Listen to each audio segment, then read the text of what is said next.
I think we can. So hello, everyone. On behalf of the Society, of the Simone de Beauvoir Society, I want to welcome you to the fourth session of the Beauvoir Webinar Series 2022, devoted to Simone de Beauvoir and autobiographical and biographical writing. But before we begin, I would like to give you two pieces of information that I'm sure you will be pleased about.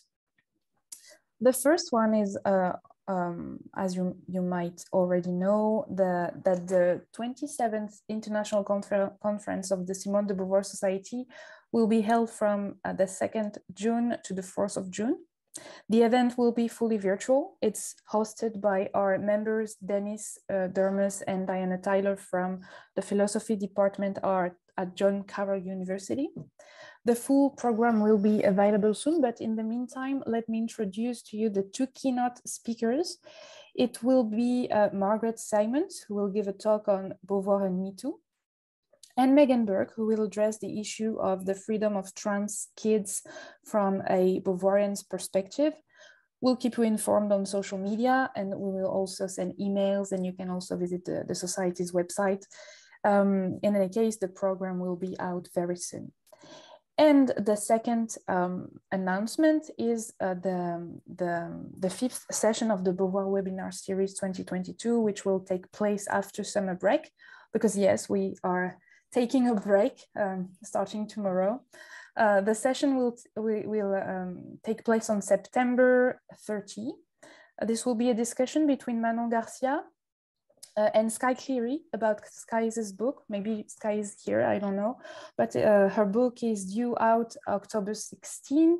And if you're interested in purchasing it before the event, you can use the link that is on my screen, but I will copy and paste the link on the chat box later.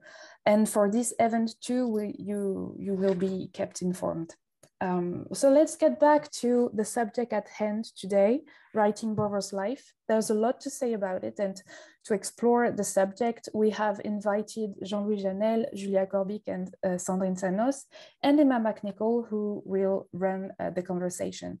So let me introduce you all four of them. Jean-Louis Jeannelle is a professor of 20th century literature at Sorbonne University. Is the author of Ciné Malraux, Essai sur l'œuvre d'André Malraux au cinéma. Is also the author of Film sans images, une histoire des scénarios non réalisés de la condition humaine. He previously published Résistance du roman, genèse de nom d'André Malraux, Écrire ses mémoires au XXe siècle, Déclin et renouveau, et Malraux, Mémoires et métamorphoses.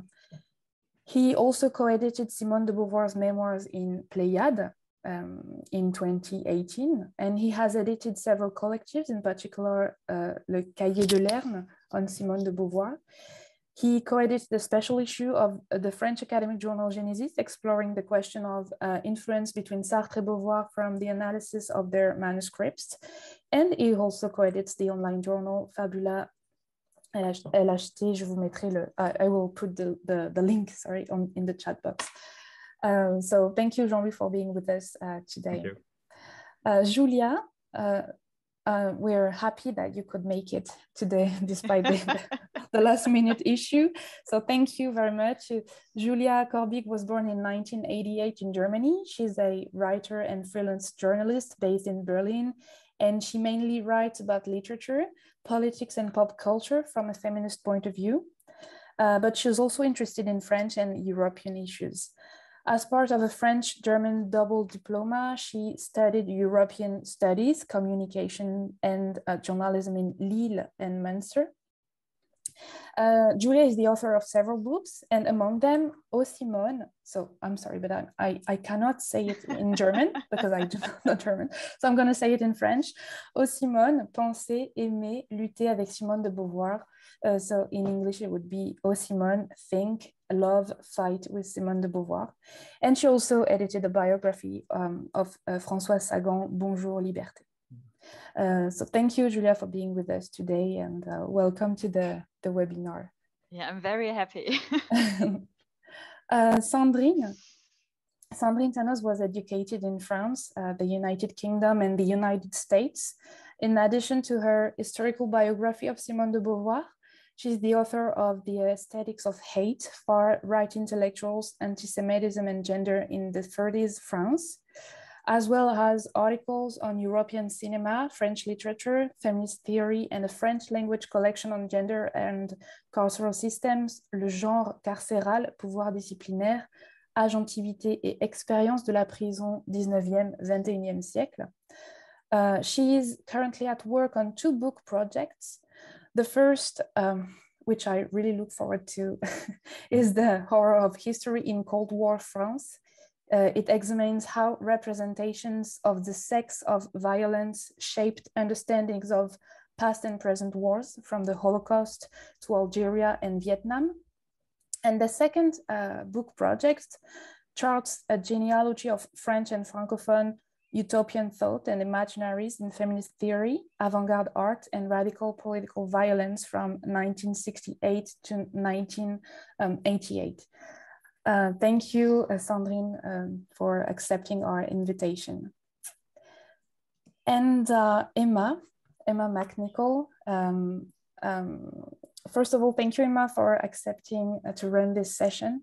Emma McNicol is a research fellow at the Monash University Gender and Family Violence Prevention Center in Melbourne, Australia. She's the recipient of the Cecil Parish Memorial Scholarship, and she recently submitted her doctoral thesis exploring Anglo-American critiques of the second sex. So congratulations, Emma. She has published widely on feminist theory, film, and violence against women, and she recently won the Australian Society for French Studies Postgraduate Essay Prize for her essay, very interesting essay, titled The Pessimism Problem in Simone de Beauvoir, le deuxième sexe et la vieillesse, so in the second sex and old age. I want to make a special thank to Emma and Sandrine because they agreed to participate despite the late hour for one and the early hour for the others. And we have been facing the problem of time difference since the beginning of this project, and we have been trying to accommodate everyone, but it's not always easy. So thank you very much to both of you and to those who are joining us from all over the world, because this shows how large our community is. So I wish you all to enjoy the session, and Emma, the floor is now yours. Thank you. Thank you very much, Marine, and thank you, Gina, too, for organising today. It's a pleasure to see everybody here and to get together. So because this constitutes a public gathering here in Australia, I'm going to commence it with a welcome to country to acknowledge the fact that I'm on stolen land. So I would like to acknowledge the traditional owners of the land on which we are gathered today, the Boonwurrung people of the southeastern Kulin Nation. We pay our respects to their elders, past and present, and we acknowledge and respect their continuing relationship to the land upon which we meet. Sovereignty was never ceded. So it's wonderful to see everybody. And once again, I would like to thank those of us who have come, particularly in very strange time and time zones that have made this a little bit difficult to attend. So if you are really tired or you do need to head off, this will be recorded. So you can watch it later. But anyway, thank you for being here. So today's discussion is going to be in English. I should also acknowledge that all three of our speakers, English is not their first language. So it's a huge, we're immensely grateful to you guys for sharing your expertise in your second or third or fourth language. Now this event is probably going to go for 1 hour and 10 minutes with a little bit of flexibility. We welcome and encourage questions at the end. Please feel free to express interest in asking a question. You can do so via the chat function. You can either simply put the content of your question in the chat function and I'll read it aloud, or simply say, I'd like to ask a question. And then I welcome you to verbally ask it using your video and everything. Okay, so let's get started on the fun stuff. So we're discussing writing Beauvoir's life. So we're therefore discussing two work practices: writing about Beauvoir's life, which is a biographical enterprise, as well as working on Beauvoir's own life writing. So I open the floor to Sandrine, Jean-Louis, and Julia. Are you able to tell us how you came to work on Beauvoir and what inspired you? Sandrine, you want to begin? Thank you, Jean-Louis. I shall. And in fact, I'll begin because unlike Jean-Louis and Julia, I'm not a specialist of Beauvoir. Like a lot of French teenagers, I first read her while in high school in France. In fact, for my French baccalaureate, we were reading Duras, Sarraute, Beckett. So I actually read Beauvoir in my own time. Now, while an undergraduate in England, I then read her Editorial Memoirs, The Making of an Intellectual Woman, which had a profound effect on me. And in fact, the title of the biography I wrote is a homage to that first foundational book. And of course, during my PhD as a historian of women and gender engaged in feminist thought, Beauvoir was very much present, though at that time she was also on the margins. So it's actually not until I turned to my book, The Horror of History, that I returned to Beauvoir, not as a central figure, but as one of those figures involved in thinking through the entanglement of state violence from World War II, the Holocaust, Algeria, and to really think about decolonization as a central turning point for her. And it's at this moment I was in conversation with Trudy Coffin and a number of others. And it's at that moment that Bonnie Smith, a formidable historian of gender, turned to me to ask, how, would you be interested in writing a life of Beauvoir for this series, A Life in the World? So in fact, mine is also a different return to Beauvoir, since I was almost commissioned to write about her. And this is a much more modest enterprise, and I think Jean-Louis and Julia have done. But I was interested because the exercise is different. How does one put Beauvoir in the world? How does one write Beauvoir in history? So a slightly different form of biography, I'd not seen it. And how does one write for an audience, primarily of students who may have heard nothing of her, or of French history, or even of this history of the world in the 20th century. And it was exciting to return to Beauvoir when I think there's been a renewed intellectual energy and interest in her work, especially because she was a much more complicated figure with a much more complex thought when I returned to her as a scholar of 20th century France, as opposed to my teenage memories, or even sort of the engagement of her feminist thought, and to render her thought in all its complexities, and someone who was both a historical figure but also a contemporary one with a reach this expensive,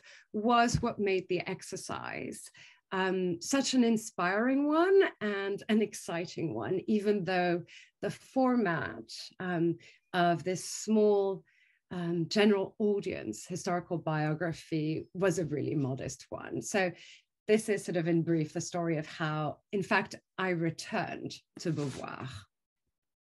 Mm-hmm. Julia, you want to? Yes. Yeah, I can do it if you want. No. I mean, I have to talk at one point, so might start now. Yes, I was a teenager when I discovered Simone de Beauvoir. So I had to do a presentation on Jean-Paul Sartre at school. And then, as one does, I Googled Jean-Paul Sartre, and then there were all these images of him and this woman. And I thought, who is that woman? And it was Simone de Beauvoir, but I was very interested in her because I thought, okay, I'm going to do the presentation, and that was that. But somehow I kept her in my mind. And then a few months later, so I was maybe 16 at that point, or 17, I discovered Les Mandarins in a bookshop. And you have to know that I was very, well, in love with France and French language. So I had already done 2 exchange programs with French schools. And so I was very enchanted by this book because on the German cover, there is like a cafe scene in Paris where people are discussing, I think even Sartre is on the cover. So I was very much like, this is what I want to become. I want to sit in a cafe in Paris and discuss different things. And yes, then a friend of mine gave me this book for my 18th birthday.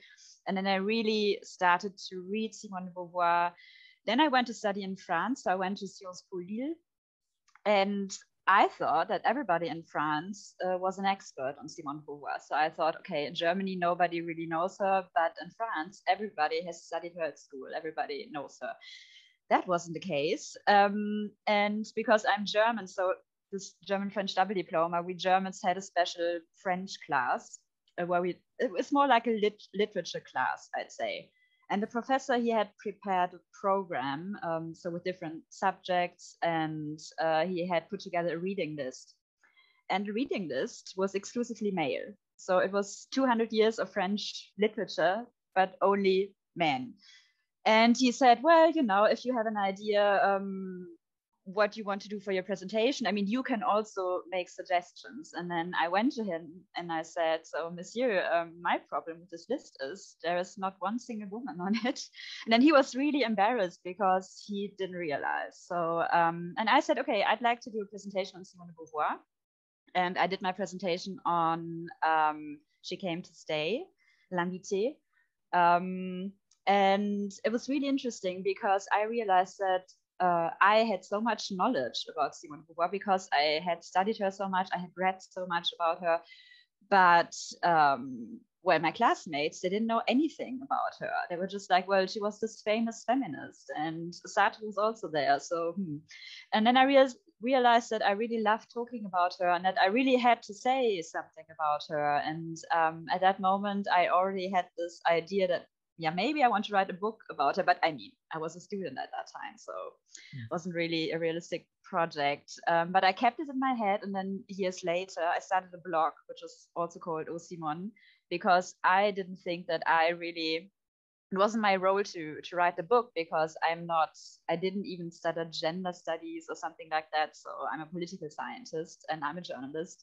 So I thought, why should I write this book? But the blog was really, it worked very well. And then I wrote the book, O Simone. And that worked really well also because my aim was to write a book for people who don't know Simone de Beauvoir or people who have, well, strange ideas about her or who think, well, she's just the lover of Sartre or whatever. And I wanted to give a really fun, easy introduction.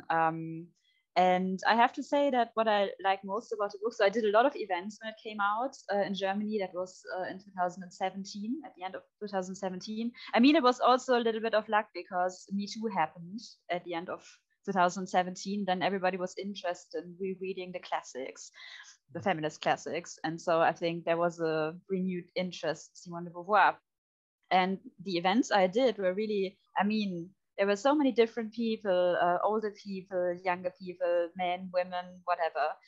And I thought, well, that shows that there's really an interest in Simone de Beauvoir and people still want to know about her. And I still get emails by people telling me, well, I was always afraid of Simone de Beauvoir and I thought she was so intimidating. And now I've read your book and now I bought my first book by Simone de Beauvoir and I'm starting to read it. And that was really the aim. So it's not a very complicated biography, but it's really, I wanted to motivate people to finally read Simone de Beauvoir and to get to know her. And yes, that was the aim of Simone and how I came to be, well, a biographer of Simone de Beauvoir.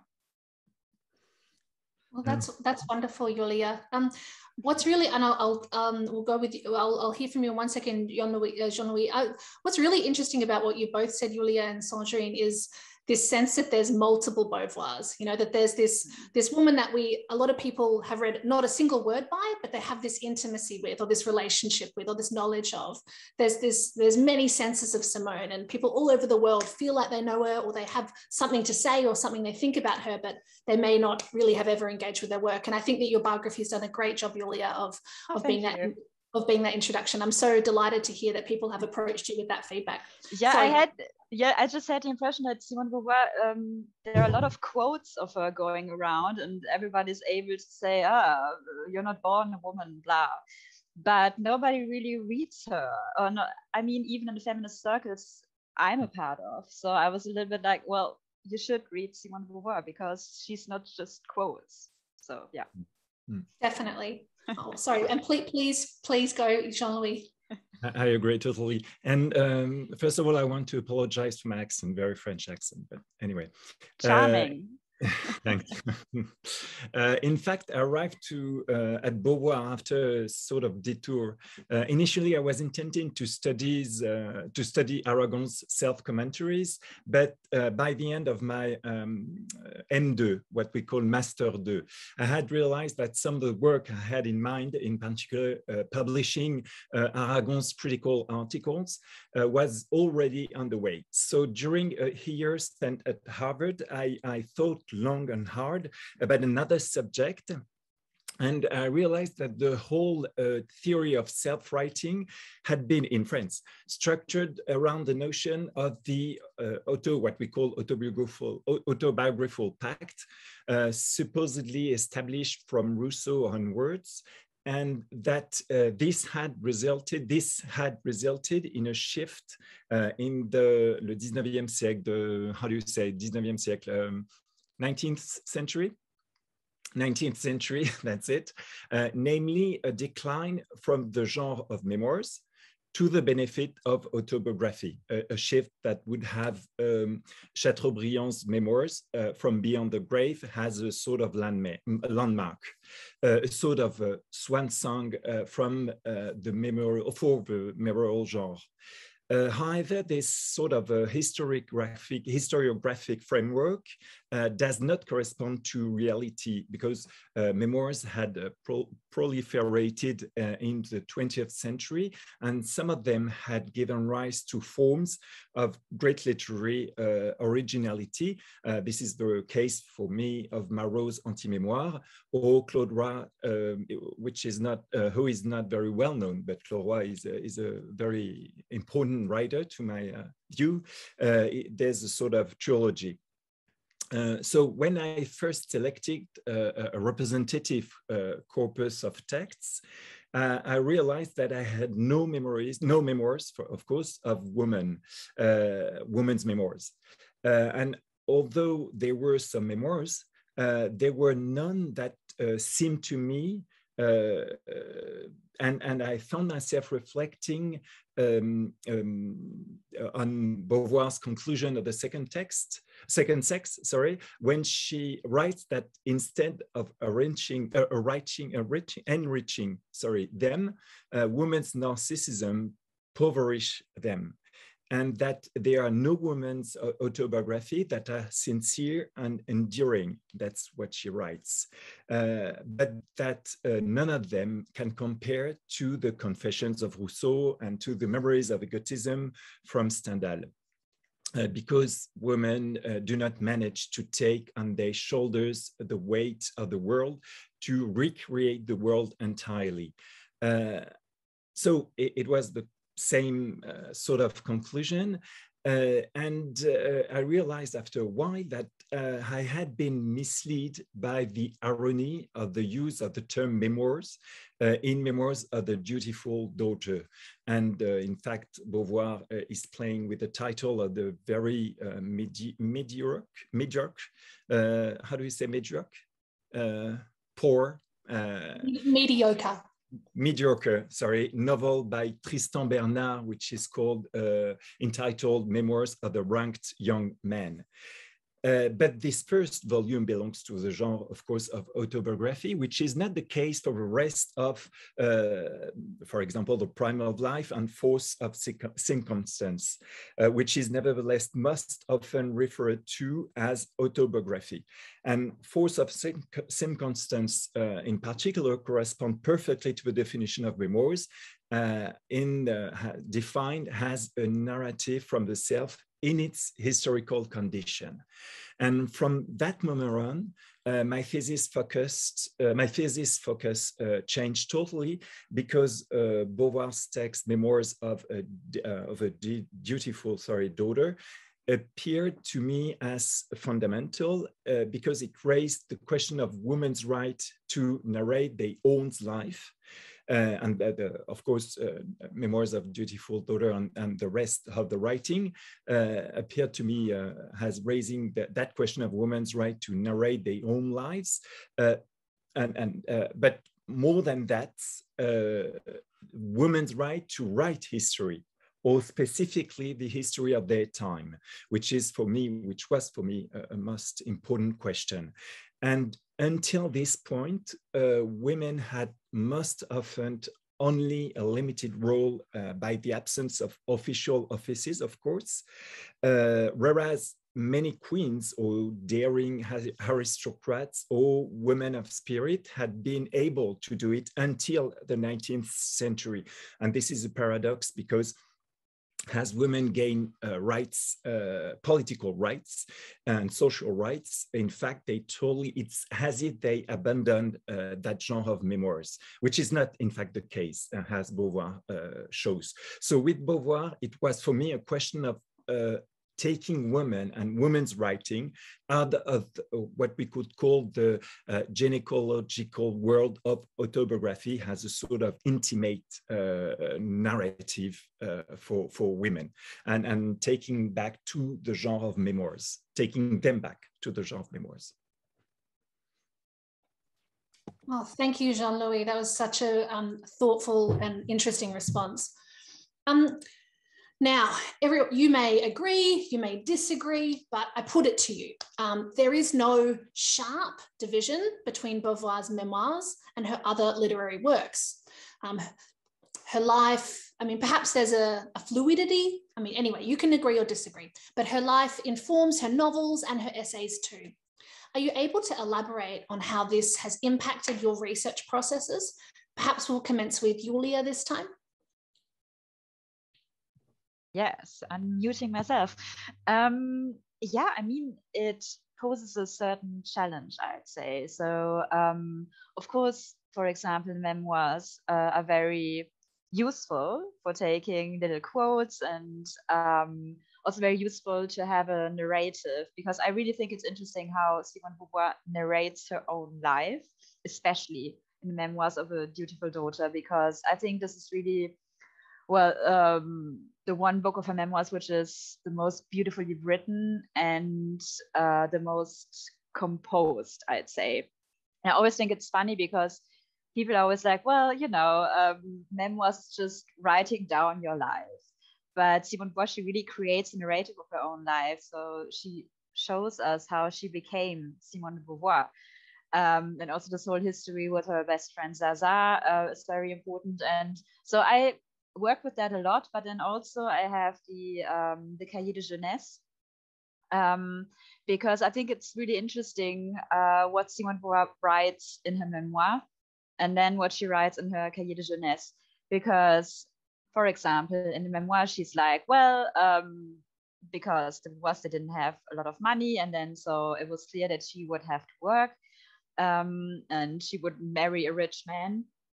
And in the memoir, she was like, well, I did like the idea of working, and it was no problem for me at all. And then when you read the Cahiers de Jeunesse, I mean, she was really a romantic person, I'd say. So this whole thing with her cousin Jacques, I mean, she was obsessed with him, and she really dreamed of marrying. And at one point she wrote, well, as a woman, marrying is like the big thing in life, and it means being happy or something like this. I mean, the English quote, I don't really get it. But so this for me was really important to check those sources. So to read what Simone de Beauvoir is writing in memoir. So it is really composed work and narration of her own life, and then to check the diaries and to see, well, what was she really thinking? And sometimes really it doesn't match a lot. So yeah, I did that mostly. And yeah, I think you have to always be a little bit careful if you use like memoir, as a source, because of course it's also somehow a work of fiction, I'd say. So I think you have to have a context for that. So yes.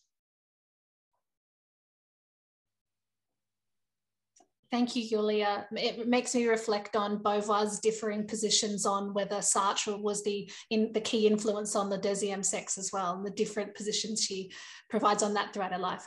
Sandrine, did you want to elaborate on the process of researching for or writing, creating a feminist existence in the world? Thank you. Yes, I'm really interested to see how we've worked differently, or what sort of Jean-Louis will say. I mean, I do think, for me, starting this biography, and as an intellectual historian, it was always an axiom that the memoir is a literary genre. It is never transparent, it is never self-evident, and that, in fact, Beauvoir's writing of the self is always a philosophical and political enterprise. So those two axioms drove how I encountered her memoirs, and as a historian, to think through how those memoirs are written at very particular times, and how that particular context, in fact, shaped the way she re-narrates it. Unlike you, Julia, I was actually really interested in La force de l'âge, La force des choses, in part because they enter in questions I'm interested. And I was really interested in how she also, in the memoir itself, reflects on the process of writing her own life, or writing her memoir. So I was thinking about two of her quotes where she writes in La force des choses that, in fact, memoirs are always a literary creation, because they require imagination and self-reflection as much as memory. And I think there are moments in the memoir where she dramatizes her own understanding of time and her relationship to time past, and so what it means. And then another favorite quote of mine is when she reflects, "It is so arbitrary to slice up one's life." And as someone writing a very conventional historical biography where I needed to do that, what does it mean for her to narrate, organize this temporality, but also give a sense of how, to use your words, Julia, how she's become who she is at the moment she writes. So for me, it was as much not just confronting to other sources, but also thinking about the form, the content, as much as the form of her memoirs as the content. And as a historian, to think about her choices, the silences, that which doesn't appear, even though I know she was involved, and sort of the exact ways in which she very deliberately narrates all of this. And a little anecdote, in that I read all of it in French. My editor asked me to reference the English versions of her memoirs. And the first translations of these memoirs are as riddled with errors, mistranslations as The Second Sex. It was very difficult because then you see paragraphs rearranged, put together, and really fundamental mistranslation, to mistranslate how writing is a vocation to writing is a job in English. So that was just a little anecdote, but it was. So I think for us, and I think Jean-Louis written about it, I mean, that is your work. So thinking about the memoir as a complicated literary object. Mm-hmm. Yeah, I totally agree with what you said, because the perception I was speaking about is very, from literary specialist for historian, I guess it's very evident. The existence of memoirs is very evident. So to answer the question, I'm not entirely sure that there are no division between Beauvoir's memoirs and her other texts, because the division of genres is an important point for her, and she insists a lot, especially in a conference in Japan. And I'm putting the the quote in the discussion, I don't know, you call the thing next to the chat box. The chat box, exactly.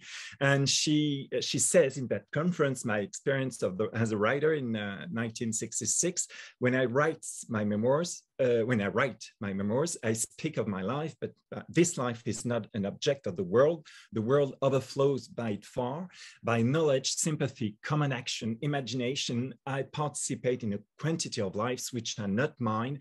And there is a very large number of things which belong to my experience without constituting my life itself. I have the advantage when I write fiction of being able to talk about everything that surrounds my life, but which is not its characters I have met, who have interested me, with whom I have sympathized, whose problems have fascinated me. I can try to recreate them. I can try to aim at the universal from another singularity than that my own life.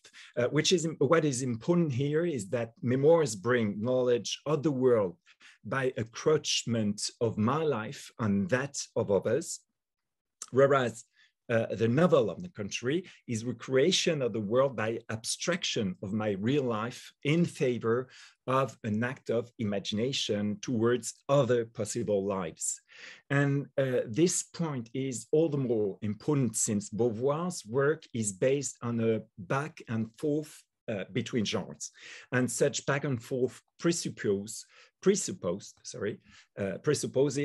in order to function, fairly clear divisions or boundaries between memoirs and novels, as in the case of Force of Circumstances and the Mandarin, which are based in part on the same biographical and historical materials, but on different textual functioning. And thus, the Mandarin should not be considered as a kind of biographical, it's hard to say, novel or sort of autofiction, but rather as what we call in France un roman à clé. I don't know if there is an English version of that name. No, we just call it that. Roman à clé. Okay. We don't translate it. I mean, yeah. Okay.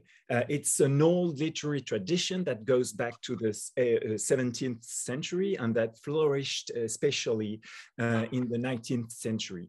And in the roman à clé, the transposition of fiction to biographical source is elicited, even in the paradoxical form of a sort of denial, since in the press and in her memoirs, Beauvoir claimed that it was not a roman à clé.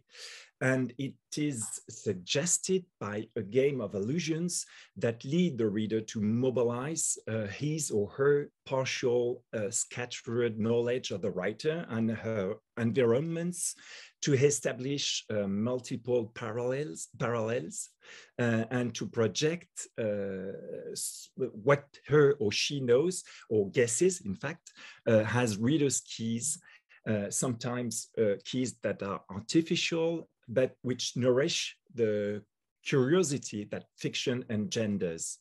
Yeah. And this back and forth is maintained by the publication of Force and Circumstances nearly 10 years after the Mandarin, and then reader is invited to read the novel in relation to the memoirs and vice versa. The memoirs in relation to the novel in a game of anamorphosis, which is both consolidated, consolidé, and at the same time confounded by the gaps between the two works. That is why, in fact, I think it's useful to maintain a sort of distinction between the two, even if we always do go on both between the two. Thank you. Well, thank you, Jean-Louis. So what I'm going to do is skip ahead a little bit to make sure that I'm asking the most important questions, because I don't want to run out of time. So yes, let's look at Beauvoir's reflection in my experience as a writer. She notes, in autobiography, it is a question of starting from the singularity of my life in order to find a generality, that of my era, that of the milieu in which I live.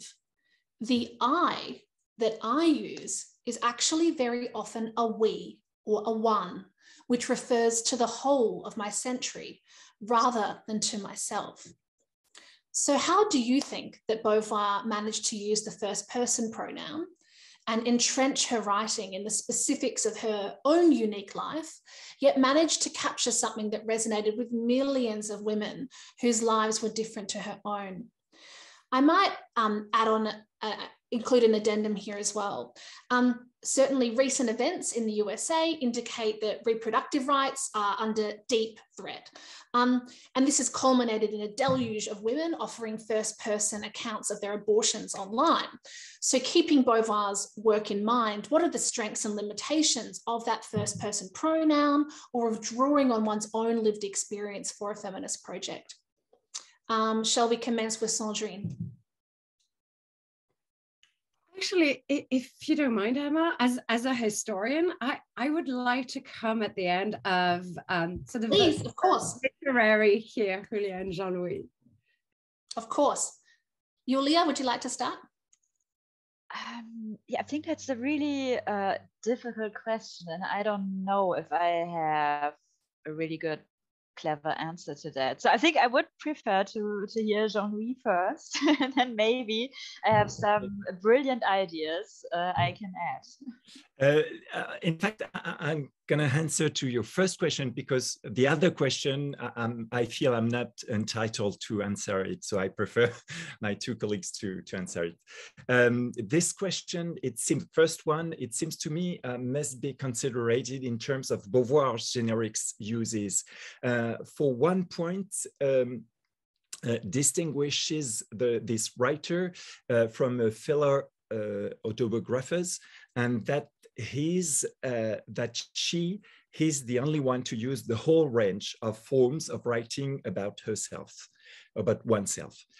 In fact, there is a sort of real continuum of first-person writings that goes from autobiography to self-portrait in All Said and Done, or couples memoirs, what we call couples memoirs, in Adieu, Farewell to Sartre, and passing through the traditional memoirs.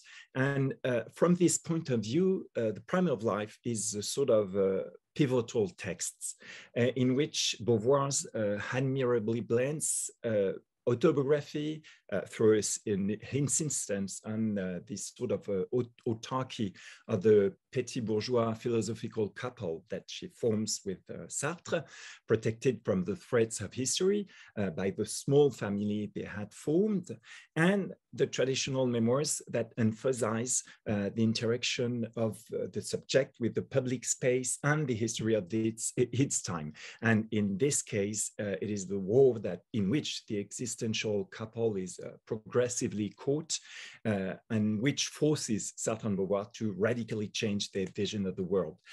From this point of view, again, Beauvoir's imagined continuum of self-writing is quite unique, I think, in French literature.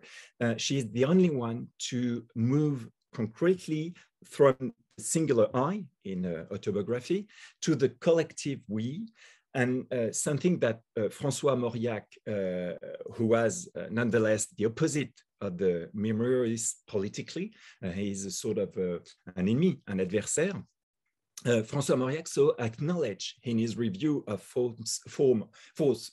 of circumstances that he was able himself to recognize in Beauvoir's account, or more precisely, that he was able to recognize what his generation had experienced after the war. So it was something quite important. And that is why I would not only say that her texts resonate with the experience of millions of women, but of millions of individuals, regardless of their gender, because to experience belonging to a social class, for example, or to see one's autonomy threatened by the mad admiration, for Beauvoir it was for Zaza and then for Sartre, or slowly create a sort of dialectic of couple, which is original, all these elements, each of us can recognize ourselves in all of these elements. And as much as it's difficult, as it is difficult to recognize oneself, even for men, inserts the words, because one would have to recognize oneself as a sort of genius or a child who thought he was a genius. On the contrary, the memoirs of the dutiful daughter, in order, are open to all, even if we did not have, all of us, a bourgeois childhood. And this is quite unique, in fact.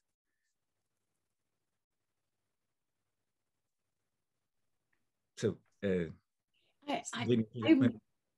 would like to take a counter position. That is not really a counter. It was really interesting to listen, Jean-Louis, but to, in fact, de-exceptionalize Beauvoir.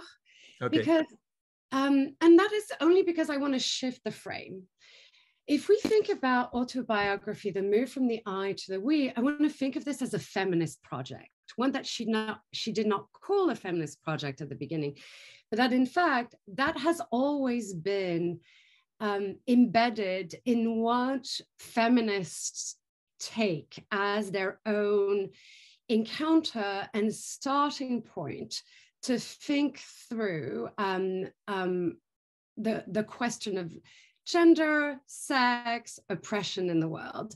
So the relationship, the dialectic between testimony and an analysis of the world, and the fact that you're talking from a situated point of view that opens up a world, I think we can also read Beauvoir as a particularly interesting, successful instance of that in a quintessentially feminist project. So if we open the frame, she belongs in the genealogy of those particular engagements.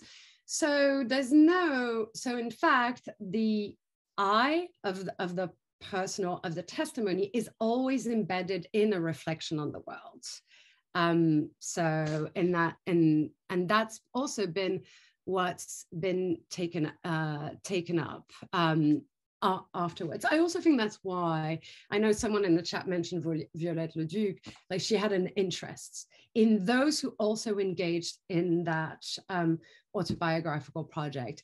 As a historian, however, part of our particular engagement and as intellectual historian is how to think, what is to interrogate what is this we that is being invoked, that is being made, and what does it refer to, and how do we have to, let me rephrase this, we have to be mindful as well not to reduce this I and this we to a symptom of her particular moment. Because I think for historians, unlike literary writers, historians have a tendency to say, oh, sort of, this is the ways in which this I is in fact just the mirror and the reflection of a particular moment. So I think, to return to the feminist project, if we think of this moment, if we think of the feminist and their historical orientation and philosophical of Beauvoir, then we can see how it resonates. And I think her commitment to always mapping out embodied a subjectivity, that the body is not a thing, but a lived situation, is also, and to denaturalize that and always, in fact, engage in the affects that are problematic or ambivalent, shame, abjection, I mean, sort of those unpleasant descriptions of the body, herself and others, are also what open up the space and resonates and brings her to the contemporary moment. If we think about how she wrote about Jamila Boubacha's rape and torture in such visceral terms, and how this, in fact, translates to the ways in which she writes herself, her own middle-aged body, and then writes about Marie-Claire and the effects of abortion. So I think there is also sort of her particular writing of the body that makes it work. I think this is just a roundabout way of addressing your question, Emma.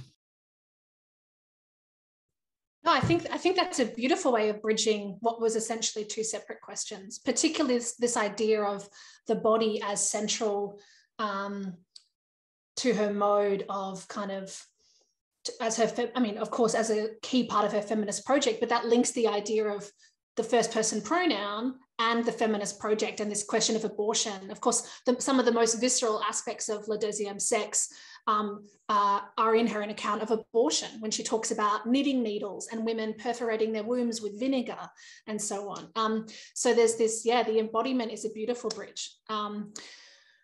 Julia, did you want to add anything? We're very happy to move on as well. Okay, perfect. So many of us feel almost an intimate relationship with Beauvoir's adolescent friend Zaza by now. The spectre Zaza pops up throughout Beauvoir's corpus.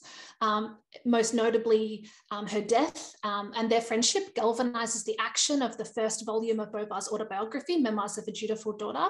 I remember crying when Zaza dies when I was 14, reading that. And she also pops up in anecdotes throughout the rest of Beauvoir's works.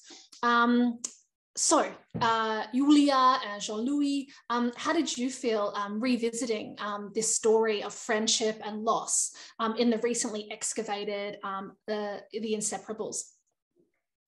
Yeah, I thought it was very exciting, I have to say, because I mean, I did a lot of radio interviews on the book when it came out in German, and I was always asked, well, who should read this book? And I always said, well, it's for everybody, I think, but it's especially for people who, again, think Beauvoir is too intimidating and too complicated, because I think it really shows another side of her. It's beautifully written, and it's very tender as a book, I think. So it kind of reminded me a little bit of the book Simone de Beauvoir wrote about her mother's death. I mean, it's really, yeah, it's also again about death, I guess.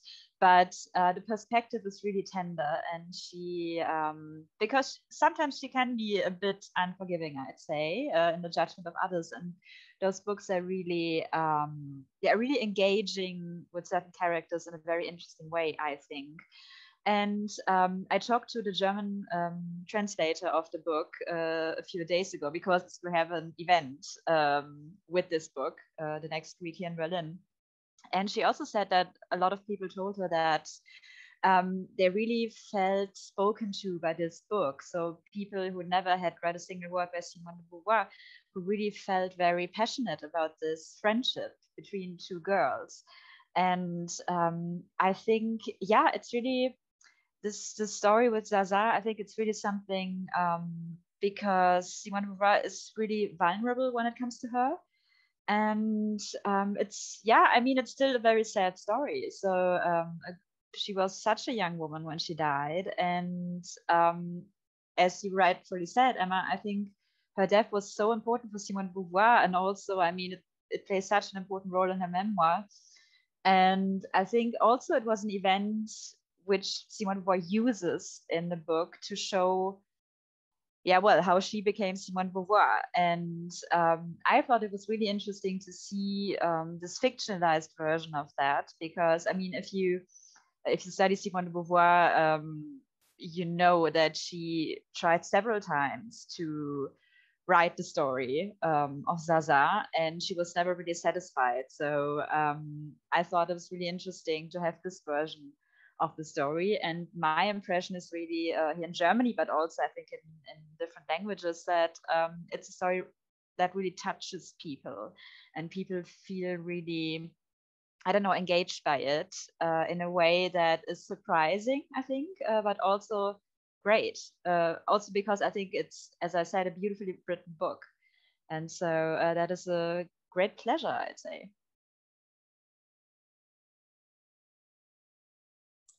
Oh, sorry, I tried to answer to a question about Le Duc in the chat. So about Zaza, I'll try to say something very short, because Julia said things about les inséparables, so I won't speak about it.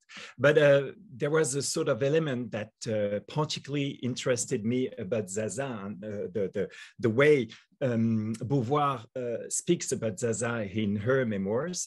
The fact that in Memoirs of a Dutiful Daughter, Beauvoir not only change her friends' names, she calls it Mabile instead of Lacoin. I'll put it in the chat too, in order that to be clear, to try to be clear, as she did for other characters. So she changed a lot of names, but in fact, she also slightly modified her first name. In fact, her first name is Elizabeth. Oh, Jean-Louis, have you frozen? Has he frozen for anyone else? Yeah. Oh, bless.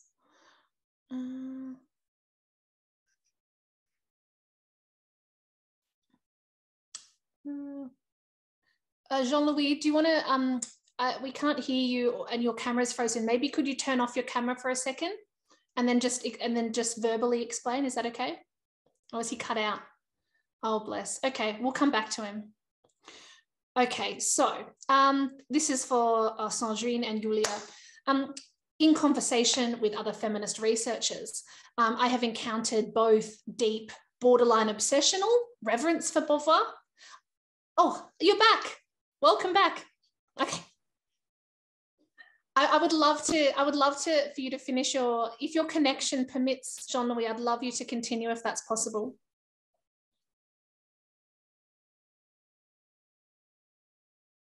Is your connection a bit... Yeah, she's I have a very bad connection, I'm sorry. Yeah.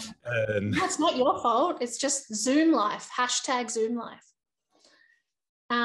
So we'll try. And if you cut out, you cut out. You were telling us about the Z and the S. So it's a sort of a purely graphic detail, which is in good Derridean logic should alert us to the phonic couple formed by the two names, Simone and Elizabeth, or rather Zaza, because of the Z that, because Roland Barthes notes about the famous short story by Balzac, the Z is the letter of mutilation, and I put here the translation of the passage of Barthes. Phonetically, Z is scathing like a whip among the roundness of the alphabet, like an oblique and illegal edge. It cuts, it bars, it zebras. From a Balzacian point of view, this Z is the letter of deviance. Finally, her Z is the inaugural letter of Zambellina, the initial of castration. So that is this spelling mistake installed in the heart of the name. He's the belly of the body. Sarrazin receives the Zambellinian Z according to its true nature, which is the wound of like. Bon, je passe sur le reste. This play on word explains why Simone and Zaza are destinies that were at the same time symmetrical by their backgrounds, their education, their taste for literature, for example, and at the same time perfectly antithetical, as though in a mirror, as Barthes writes. More precisely, what this other representation of the letter of lack, the Z in Elizabeth's name reveals is that unlike Simone, Zaza, it's the castration, has failed through daring, has failed through excessive obedience, conformity, and scruples.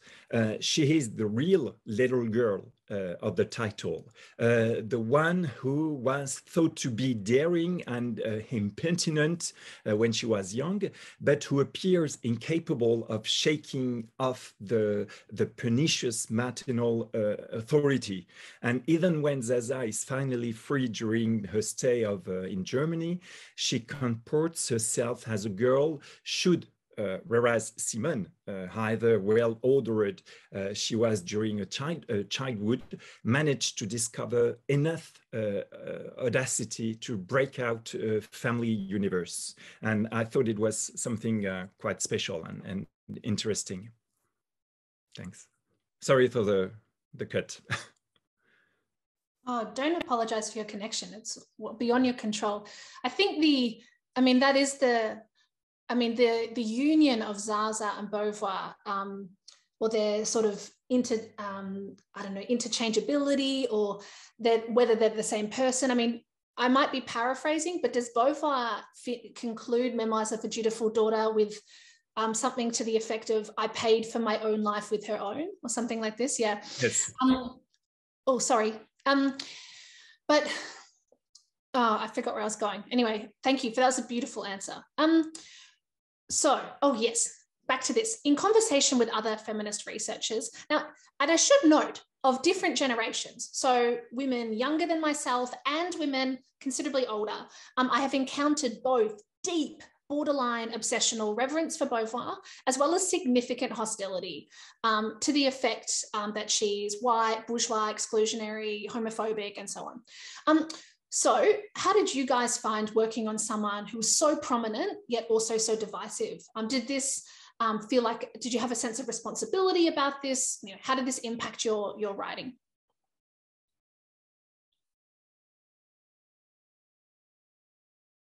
Julia, would you like to begin? Yes. No, I mean, for me, it's the same, actually. So, I mean, when I started writing my book, of course, I did it because Simone de Beauvoir, for me personally, was really important. And, but that doesn't mean that my book isn't also critical. So I'm a journalist. I'm always trying to see different sides. And of course, I have my positions and my beliefs. And I think my book is also, well, there's a very personal introduction where I make clear that I have a personal relationship with Simone de Beauvoir.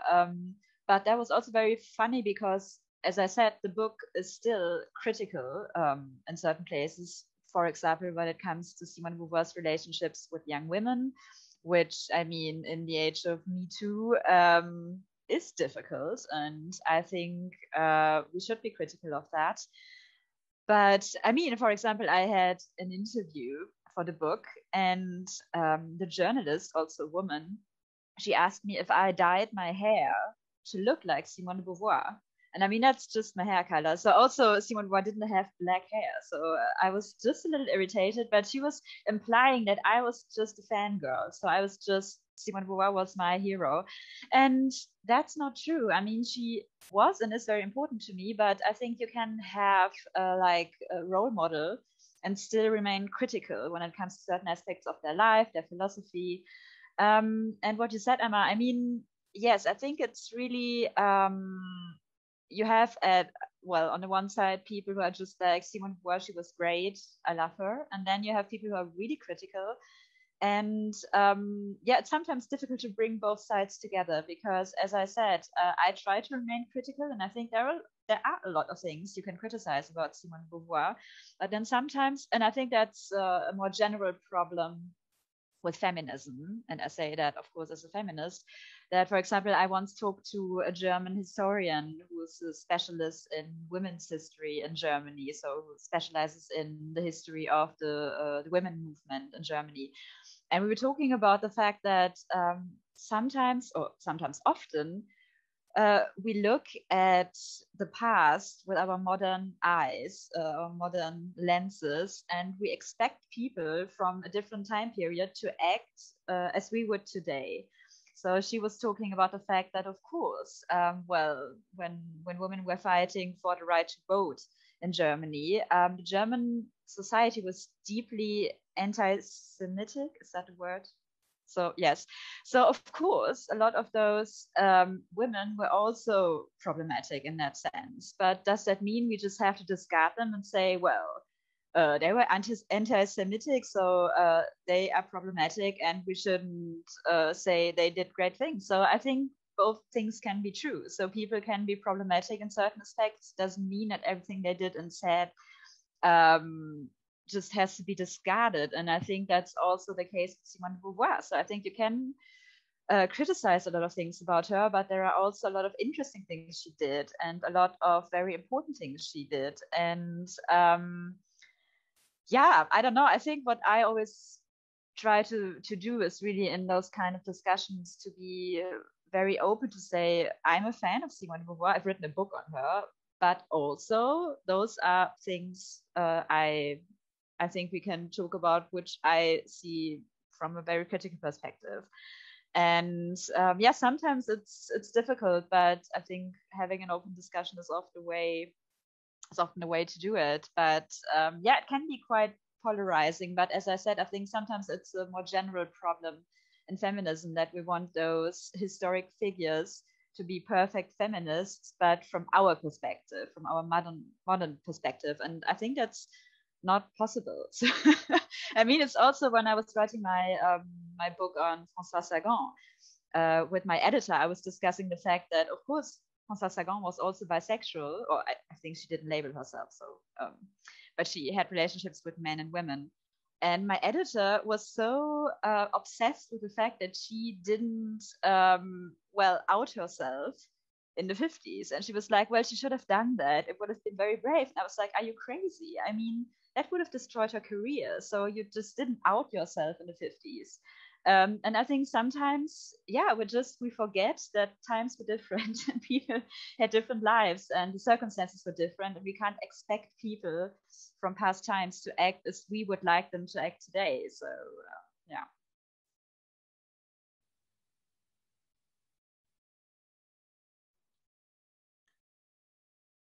So, Jean-Louis, sorry, Sandrine, did you want to add something? I might, but I don't want to take time. I don't know how long we have left.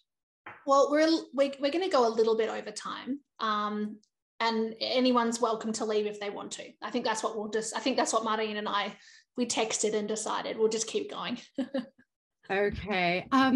Yes, I want to pick up on what Julia said, because I think that is at the heart of sort of a relationship to a figure we write about and we read, and that is how to escape binaries and how to escape moral binaries or moral absolutism when we encounter an author, and to render the complexities of her thought, her life. So very briefly for me, having written about fascists and far-right writers, returning to Beauvoir was in fact a joy, and thinking about those complexities, in thinking about the relationship between literature and politics. So my position is one of, as one reviewer said, of ambivalence, in fact, towards Beauvoir. Sort of that is, in fact, I mean, that might be a Beauvoirian orientation in that sense. But what's interested me and what I wanted to extend upon is, in fact, the question is not just to reconcile these positions, but to think about why and how Beauvoir generates such effective investments.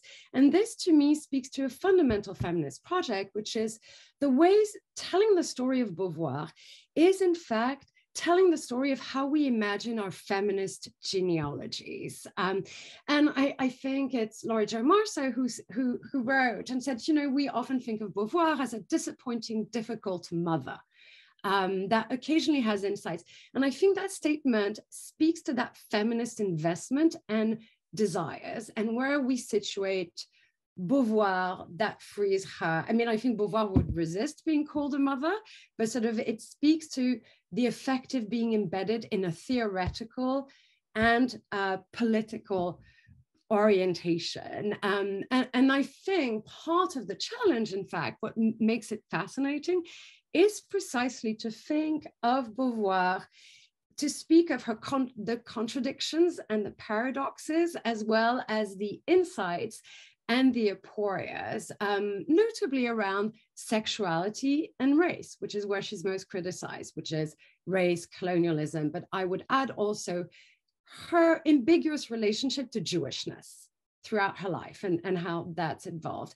And I know Hélène Strauver, who's here, has done that work, sort of thinking about Beauvoir as a thinker of emancipation, who nonetheless has ambiguous moments where she replicates sort of problematic feminist positions and blindness, especially from a position of intersectional feminism. So to think of this as, in fact, a feminist problem, to think how to approach Beauvoir in a way that escapes binaries.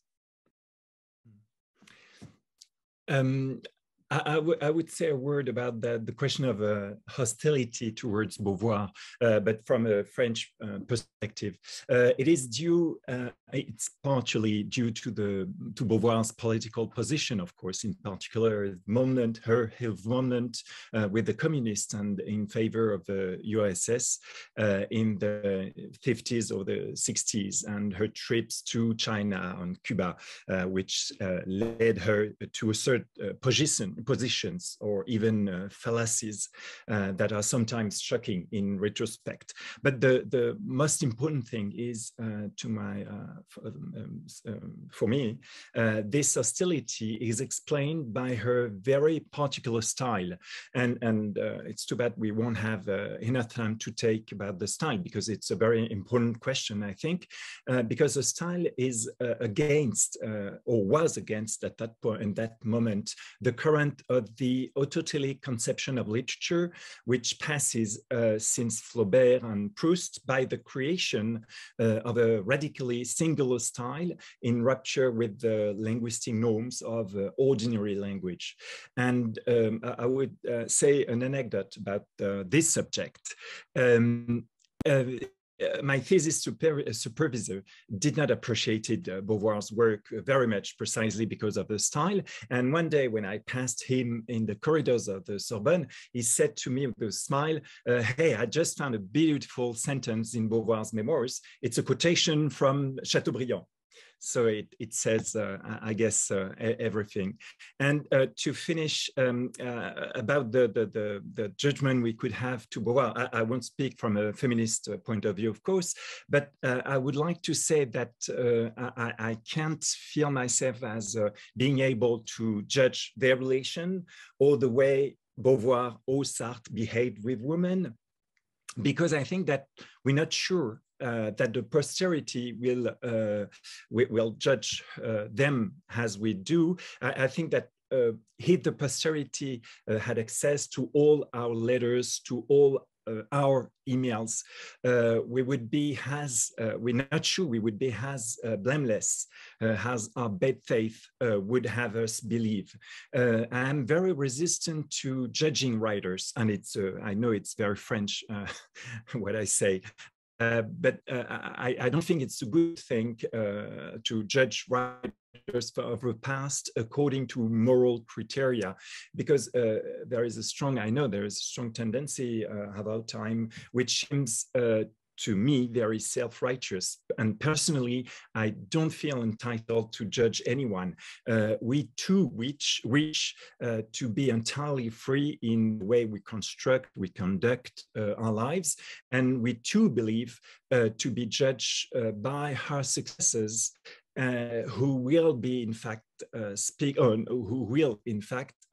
much more of them than they will spoke about us, in fact.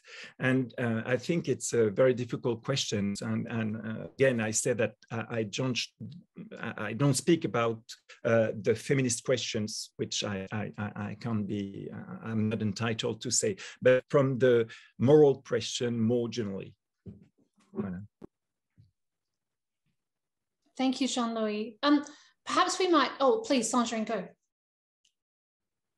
I just wanted to say, in relationship to resist moral judgment and to pick up on what Meryl said, quoting Judy Coffin, that in fact we might say that the importance is to be a reader, as Judy Coffin said, not a moral judge nor a fan, that should, like, and to interrogate our own investment.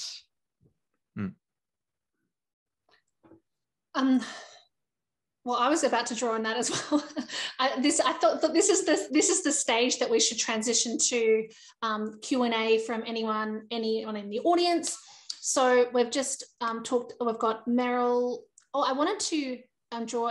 Given that we recently that Sandrine talked about this question of intersectionality, I thought, just in case anyone is interested in that, if you're unfamiliar with Meryl Altman's book, Beauvoir in Time, that is a brilliant examination of the question of Beauvoir and intersectionality in these critiques. So that's a wonderful read. So we've got Okay, so Elaine Stavro has asked, is Beauvoir culpable of appropriating voice?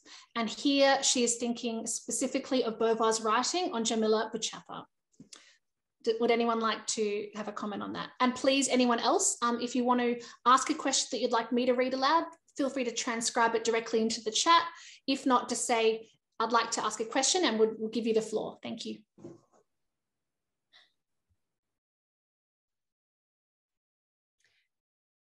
I wouldn't couch it in those terms. I wouldn't say appropriating voice. I think Beauvoir's Beauvoir's literary and political investment in speaking for and with Beauvoir, as she did for Marie-Claire, as she did many times, is in fact a complicated political enterprise. So we have to think of it both in terms of the ways in which she thinks of Algeria in that particular moment. And actually that was a question I had for Jean-Louis. Would her positions on the Algerian War also have figured? So let's hopefully open this third session of our Beauvoir Webinar Series. Sorry, I was... on behalf of the international... pardon, I don't know if I'm... Oui, voilà, je suis. Can you repeat the question? Sorry, it's... Oh, I was thinking, since Elaine brought up Jamila Bouchata, I was thinking about the place of the Algerian War in Beauvoir's position. I wouldn't put it in terms of appropriation, but the ways in which Beauvoir speaks in the name of Bouchata, it's very interesting as well, the way she traces the literary scene. And that's what I'm trying to think through right now. So the ways in which, in thinking of voice, I want to think about how she speaks for Beauvoir in making a political and literary statement, but I'm interested in the ways in which she thinks about male vulnerability and her encounter with Fanon, as well as others, and who appear prominently in her memoir. So not quite an answer, but an opening up for others who may have something to say. Oui. Ouais. Si je peux répondre en français, et puis peut-être que quelqu'un pourra traduire. I'll try in English. I think it's right to think that it's more, it's not just for Beauvoir she's speaking for. She was one of the first to speak about torture during the Algerian wars. And what is interesting is that I think that for some circumstances, she didn't really at the beginning want to write that book, that third book. She wanted to stop and then to come back to fiction. That was her wish. But in fact, she felt herself compelled to, or obliged to do that suite, to continue because of the war, especially because she wanted to testify to the people who were tortured, who were submitted to torture. And what we saw in the manuscripts we consulted is that at the first time, she uses 2 times the word genocide, which is very surprising because it's a very harsh word and she knew what she did using the word genocide against French government. And then she erased that word, and it's not it's quite difficult to know why she erased that word. Is it a sort of autocensure, or she knew that it would be cut?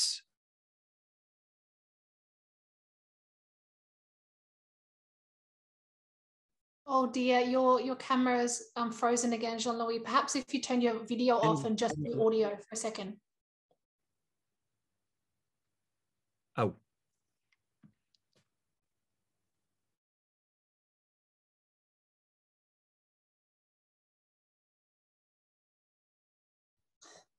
Unfortunately, we can't hear you, Jean-Louis.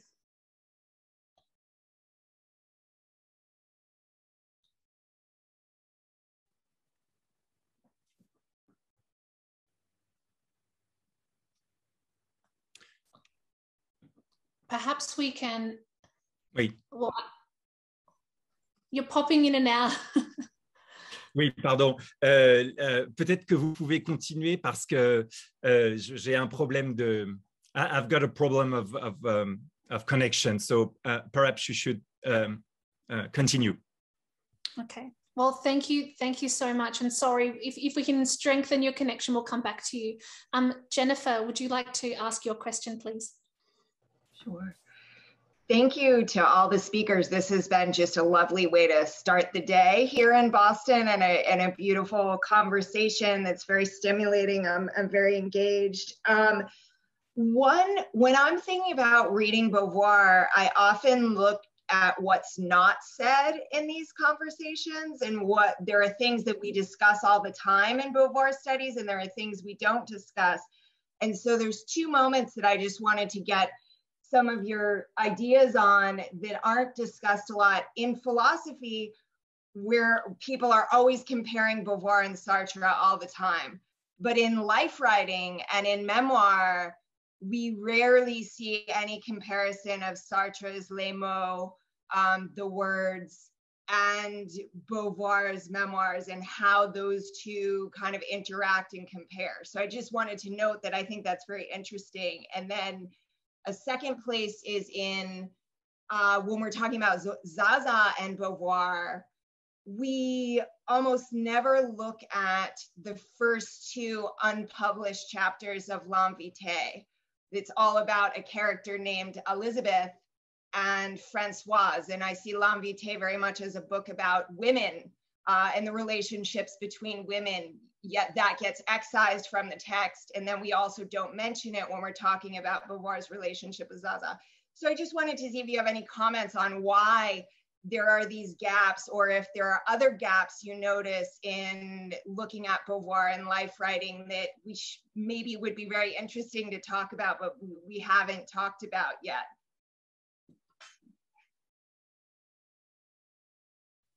Yeah, I mean, what I think is interesting when it comes to life writing by Simone de Beauvoir, I mean, well, we have this beautiful edition of Les Pléiades with the memoirs of Simone de Beauvoir, but I was kind of irritated. Why are they only publishing her memoirs? So where's the rest of her oeuvre? And I think that shows that sometimes Simone de Beauvoir is kind of reduced to being a woman who writes about her own life. And I think we can all agree that she did a lot more than just that. And so I think that is also interesting. It's an interesting fact. And I mean, I would have liked Jean-Louis' perspective on this, because that was really a question I had, because why did they just publish the memoir in La Pléiade and not the rest?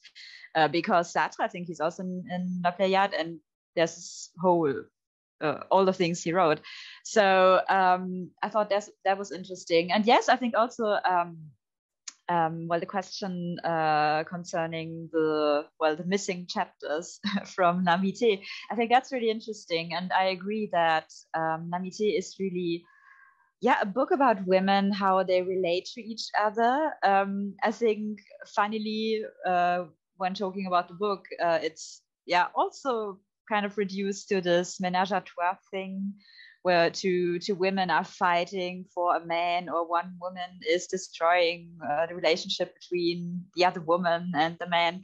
So I think that's interesting. And I think, I mean, in general, when it comes to gaps with regard to Simone de Beauvoir, I think there are a lot of gaps. And I think there are a lot of things we always talk about when we talk about Beauvoir, and a lot of things we miss. But I think that's, for me personally, that's really interesting with the Simone de Beauvoir Society, because I think there are so many interesting books being published, articles being published. And for me, it's really great to see that there are other perspectives, some gaps that I have in my knowledge.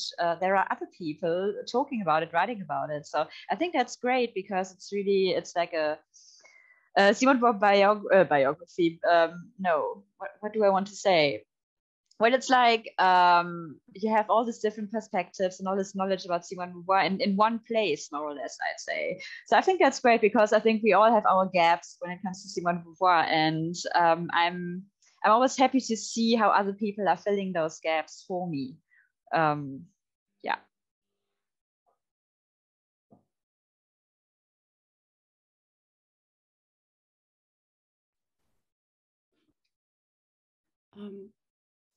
I'll address very briefly. I think in the context, Jennifer, of a very short, concise biography, and in the context of many other biographies having written, I made a very specific choice for an audience of young people who know nothing to decenter Sartre's place and to recenter Beauvoir. So this was, in fact, maybe one that many will contest, but this was a very specific choice in that sense. I'm not sure I can speak as well as those here about what's not spoken about in Beauvoir, but I'm interested in the ways in which people are returning to Beauvoir right now. And I'm interested because of the ways in which feminist and queer theory that is borrowing from phenomenology might be in conversation with Beauvoir. I mean, I'm thinking about Sahar Ahmed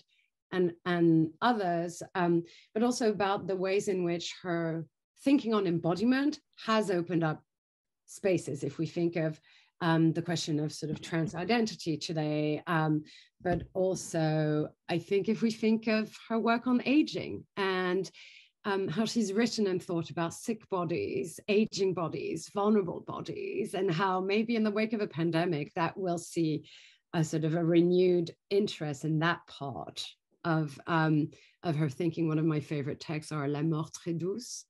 But also I think some of her, to me, less appealing texts like Les Femmes Rompues, and why that seemed not in step with the moment then.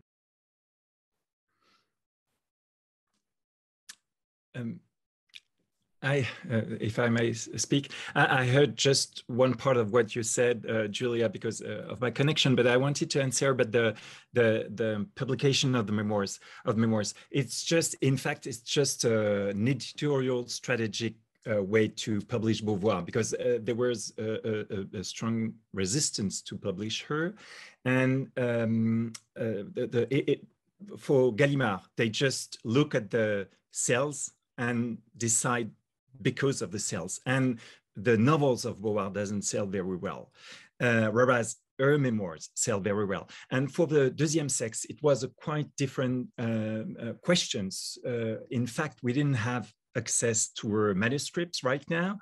And most of all, if we want to publish Beauvoir's deuxième sexe, we have to publish La Vieillesse at the same time, and it would be a huge and a huge playad, in fact. So the strategic way to publish Beauvoir was to begin by the memoirs, but that's all, in fact. And it's quite insatisfaisant, but it was just the real reason, and it's Gallimard or itself that decided, in fact.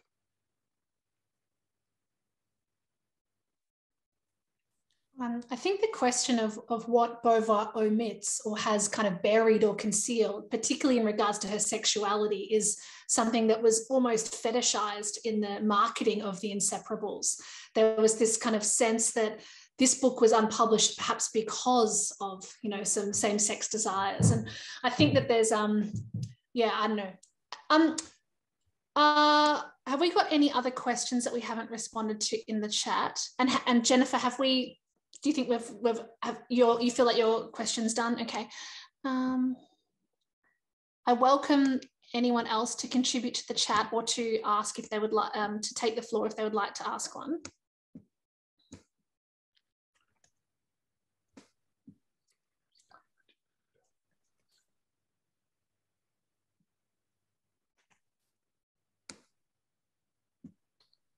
Okay. Well, looks like we don't have any more questions today. Well, thank you everybody for coming. It's been an absolute pleasure. Thank you for meeting us in this strange cyberspace where it's everyone's time and no one's time. Thank you, Meryl. Thank you, William. Thank you, Elaine. Thank you, Jennifer. Thank you, everyone who's engaging with the chat and asking questions and further animating our panel of brilliant speakers. Thank you, Marine and Gina, for organising this. And thank you so much, Sandrine, Julia, and Jean-Louis, for being here today and sharing your expertise with us. And it's not easy orally presenting in not on your first language. So thank you so much for that effort that you've gone to. I really acknowledge that. So thank you so much. Thank you, Emma, for the brilliant questions. Yeah. Thank you, Emma, for running this conversation. Oh, it's been so much fun. This is a late night for me. This is a crazy Friday night. It's nearly midnight in Melbourne. So. Oh my God, yeah. No, thank you all of you, because during the previous sessions, since we started the project almost 2 years ago, the questions had often emerged about the way Beauvoir tells her life story in her memoirs and about the issues that exist today regarding the story and the inheritance she left. So I'm really glad that we were able to do this session today with all of you, because it's my impression that you have helped to answer the questions raised since the beginning of this project and to clarify the issues involved in writing Beauvoir's life. So thank you to all 4 of you from the society. Thank you. Thanks. Thank you, everyone. And thank you all. Yes. Bye-bye. Have a wonderful weekend. Thanks, everybody. Thank you. Bye.